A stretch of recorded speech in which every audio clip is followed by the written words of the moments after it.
Reports of children exploited online have surged in North Carolina. In 2019, the SBI received 5,000 reports.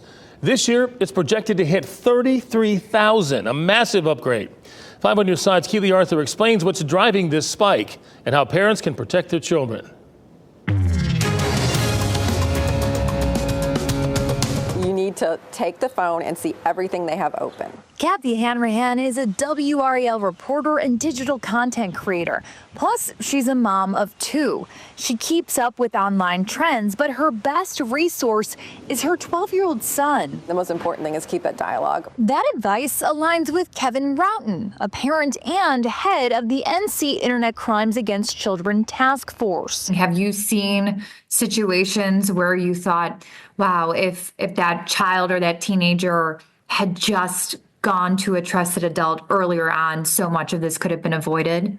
Absolutely, over and over again. To keep your child safe online, think smart.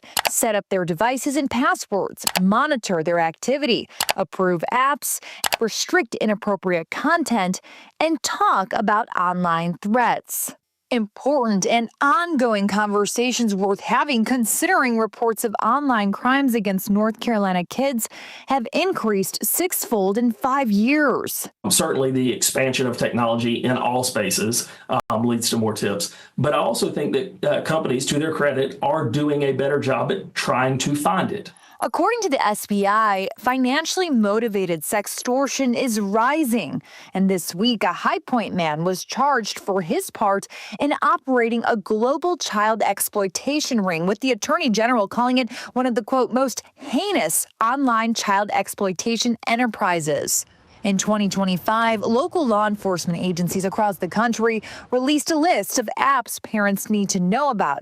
But often, it's the most popular ones that pose the biggest threat. TikTok, Instagram, Facebook, Google, those are the ones that we get the most amount of tips from. And so parents don't really realize that. They think of the scary guy on the deep, dark space in the dark web. In addition to talking with her kids, Hanrahan uses services like Bark to track and control what they do online. You can turn off the internet. You can set time when they have blackout hours where they're not allowed to use the internet. You can turn off certain apps. I think that there are advantages to that, but I also think that parents can be lulled into a false sense of security if that's all they're doing. Keely, 5 on your side. So parents, if you see something suspicious involving your child online, don't delete the app or the messages, and don't tip off the suspect. Instead, report it to the SBI and local law enforcement right away. Save all the evidence. If you have a story the 5 on your side team needs to know about, call 919-821-8865.